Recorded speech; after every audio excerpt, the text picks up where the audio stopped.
siang Pak Niam. Selamat siang Pak Sugeng. Apa kabar Pak Gimana Niam? kabarnya? Alhamdulillah sehat, Baik. segar waras Pak. Oke. Ini Pak Niam, dengar-dengar Pak Niam mau proses coaching ya Pak Niam ya. Iya, iya. Jadi mau di sini Pak Niam sebelum melaksanakan coaching ada beberapa hal yang kita diskusikan bersama ya Pak ya.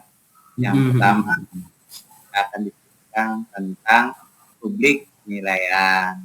Kemudian pada proses coaching itu coach dan coaching akan sama-sama diamati berdasarkan publik penilaian terkait nanti sudah sesuai dengan alur tirta atau belum. Kemudian Pak Niki sendiri apakah sudah memberikan pertanyaan yang berbobot atau belum. Kemudian di antara itu Pak Niam apa sudah menjadi mitra yang kreatif atau belum, serta memaksimalkan sebuah kompetensi. Jadi sebelum coaching nih Pak Niam, kira-kira kompetensi apa saja yang nanti ingin Pak Niam kembangkan pada proses coaching nantinya? Baik Pak Sugeng, jadi kompetensi yang ingin saya tanyakan pada saat coaching itu nanti adalah kompetensi inti dari coaching itu sendiri Pak. Terus kemudian yang pertama adalah kehadiran penuh, terus mendengarkan secara aktif, terus mampu membuat pertanyaan yang berbobot pada coach nanti. Kira-kira seperti itu. Oke. Jadi ada 3 kompetensi yang nanti ada 3 kembangkan gitu ya. Nah, dari 3 kompetensi yang ingin Pak Niam kembangkan itu kira-kira mana nih yang paling utama dan kira-kira Pak Niam yang paling potensi utama dilakukan Pak Niam? Kalau yang lebih spesifik sih itu yang mendengarkan aktif Pak, sama mengajukan pertanyaan yang berbobot. Itu yang paling inti sih. Oke, jadi ada dua titik observasi yang paling inti mau Bapak lakukan, yaitu mendengarkan secara aktif dan memberikan pertanyaan-pertanyaan yang berbobot. Oke, berarti Pak Niam jadi menitik beratkan observasinya nanti untuk mendengarkan secara aktif dan memberikan pertanyaan-pertanyaan yang berbobot begitu ya Pak Niam ya? Iya Pak, benar yang itu Pak. Lalu kalau boleh tahu nih Pak, indikator yang bagaimana yang ingin Pak Niam kembangkan pada proses coaching nantinya? Kalau yang ingin saya kembangkan nih Pak nih, itu adalah bisa memfasilitasi coachnya, terus kemudian untuk dapat menemukan sendiri solusi, jadi beliaunya bisa menemukan sendiri begitu Pak. Jadi dari suatu masalah yang dihadapi beliaunya begitu. Oke, jadi Pak Niam ingin indikatornya adalah Uci bisa leluasa dan nyaman dalam mengungkapkan masalah dan mencari solusinya begitu ya Pak Niam ya? Iya Pak Sugeng ya, betul. Baik, setelah kita komunikasi tadi sangat luar biasa sekali Pak Niam. Semoga nanti proses coachingnya berjalan dengan baik dan nanti ketika sudah selesai proses coaching kita diskusi lagi Pak ya untuk kembali menjelaskan hal ini. Nanti terima kasih Pak Niam, sukses selalu. Semoga nanti coachingnya lancar ya. Sampai ketemu di berikutnya. Assalamualaikum. Waalaikumsalam warahmatullahi wabarakatuh. Selamat siang Bu Pevo. Selamat siang Pak Niam. Gini Bu, tadi katanya ada yang mau disampaikan ya Bu ya? Iya Pak, tadi saya nyari Bapak, mau cerita nih Pak. Oh iya. Apa ini? Nah, oke, kita ngobrol di sini nih. Ya, maaf ganggu sebentar nih Pak ya, nggak apa-apa ya Pak? Ya nggak apa-apa Bu, saya semangat sekali nih. Oke, baik Pak. Gini loh Pak, tadi kan saya mengajar nih Pak di kelas fisika 2. Nah, saya ketika mengajar itu saya melihat murid saya itu tidak semangat belajar. Padahal ini loh Pak ya, saya itu sudah mempersiapkan segala sesuatunya itu supaya anak didik saya ini, murid saya ini bisa semangat belajar, tapi kok bisa gitu loh nggak semangat belajar di kelas itu Pak.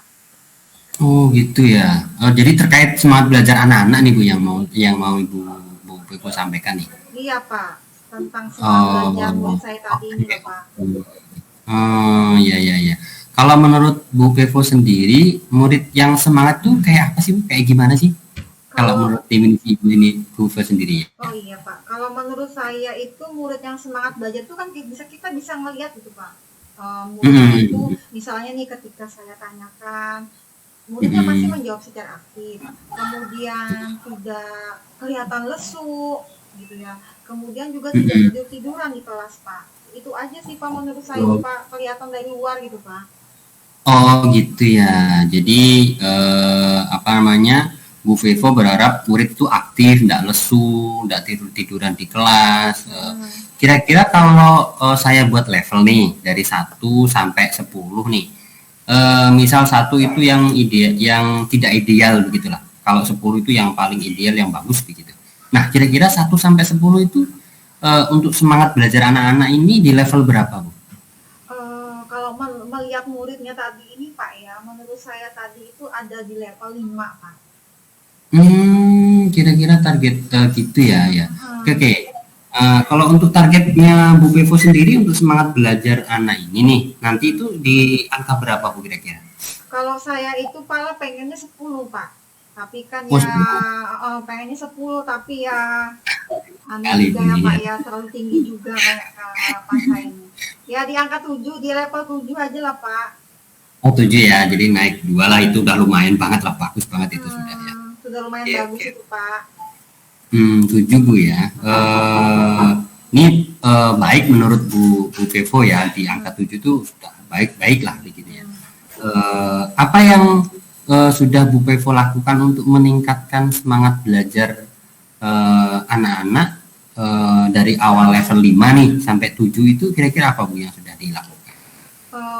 Yang sudah saya lakukan ini Pak, iya saya itu menganalisis gaya belajar murid Pak. Jadi di kelas itu gaya belajar murid Hmm. itu sudah saya analisis.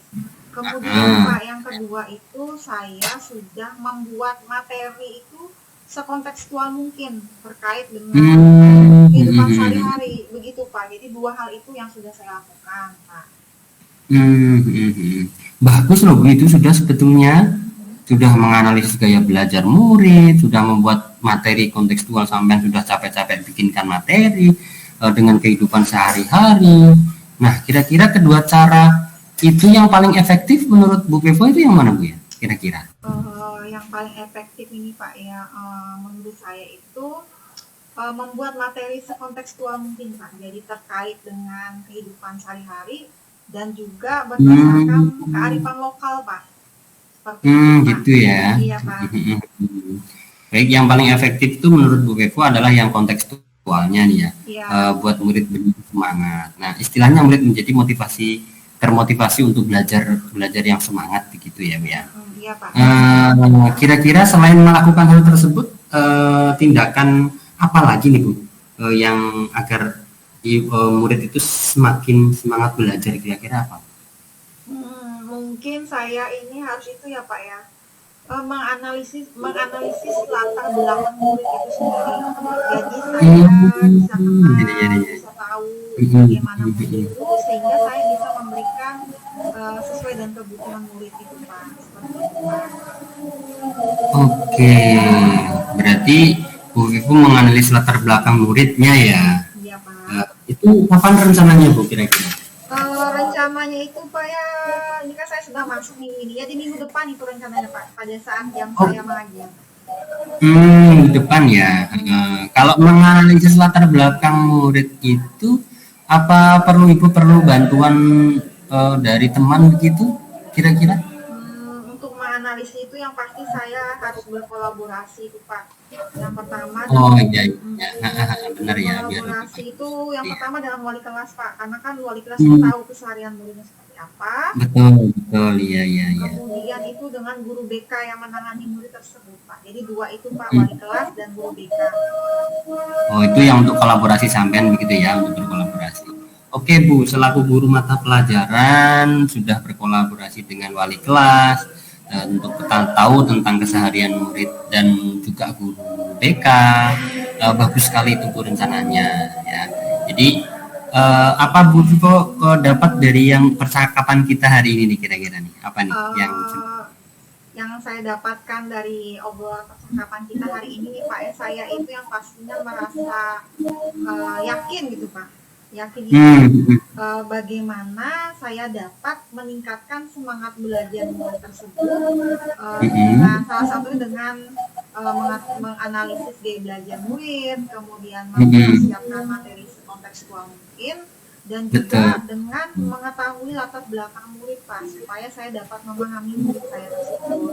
Seperti itu Pak Niam. Oke, bagus sekali Bu. Nanti kita ngobrol untuk saya mengetahui perkembangan selanjutnya Bu ya. Iya. Saya pengen tahu perkembangannya itu loh, jadi seperti apa yang sudah dilakukan Bu Beko yang sudah luar biasa sekali begitu. Iya, baik Bapak, terima kasih buat waktunya ya Pak ya. Terima kasih Bu Beko ya. Oke, terima Selamat kasih. siang Pak. Ya Bu Beko, selamat dan sukses untuk apa yang dilakukan. Assalamualaikum Pak Niam, apa kabar? Assalamualaikum Mbak Sugeng, gimana kabarnya? Sehat. Oke, ini Pak, kemarin sudah melakukan proses coaching ya Pak ya? Iya sudah Pak, sudah. Gimana Pak, lancar proses coachingnya? Lancar sekali, luar biasa. Bu Beko-nya luar biasa begitu. Ini Pak Niam, gimana nih perasaan Pak Niam setelah melakukan proses coaching kemarin? Kalau perasaan jujur Pak ya, jadi perasaan pribadi saya itu saya merasa lega begitu pastinya. Terus kemudian tenang, terus senang juga begitu bisa membantu Bu Beko kemarin menemukan solusi dari masalah yang dihadapinya. Itu Pak jadi. Oke, jadi kedua belah pihak merasa nyaman, senang, begitu ya Pak ya. Gini Pak Niam, kemarin waktu proses coaching itu baik dari refleksi proses coaching dan lain-lain itu sangat luar biasa sekali. Yang kita diskusikan kemarin itu semuanya saya temukan pada saat proses coaching yang Pak Niam lakukan. Pak Niam juga hadir penuh, kemudian memberikan pertanyaan-pertanyaan yang berbobot, kemudian Pak Niam juga menggunakan alur tirta, sehingga itu sangat luar biasa bagusnya Pak, itu mantap sekali. Sehingga aspek-aspek dari proses coaching itu memang benar-benar terpenuhi pada saat Pak Niam melakukan proses coaching itu sendiri. Sehingga saya sangat merasakan proses coaching yang sangat luar biasa antara Pak Niam dengan Ibu Beko. Semuanya sudah berjalan dengan baik dan sepertinya Bu Beko juga sudah menemukan jalan keluar dari permasalahan yang mungkin sedang beliau alami. Sehingga saya sangat mengapresiasi, itu sangat luar biasa sekali Pak Niam. Geng. Makasih Bu, makasih Pak Sugeng. Begitu. Jadi kira-kira nih apa harapan selanjutnya Pak Niam setelah proses coaching ini? Tentunya saya itu Pak, mengharapkan bisa mendalami proses alur tirta dalam coaching itu dan juga bisa memperdalam lagi agar nanti pada saat coaching selanjutnya itu saya lebih bagus begitu, terus yang juga terus belajar lah gitu. Baik Pak Niam, memang sesuatu itu perlu proses ya Pak ya, semuanya harus kita mulai berproses untuk mendapatkan hasil yang terbaik. Tetapi itu sangat luar biasa sekali. Selamat untuk Pak Niam sudah melakukan proses coaching. Intinya luar biasa. Saya salut dengan Pak Niam. Sukses selalu Pak Niam untuk semuanya. Terima kasih Pak Sugeng. Terima kasih waktunya juga sudah mendengarkan. Oke, terima kasih. Sampai ketemu nanti lagi ya Pak Niam Sampai ya. Assalamualaikum. Assalamualaikum. Waalaikumsalam.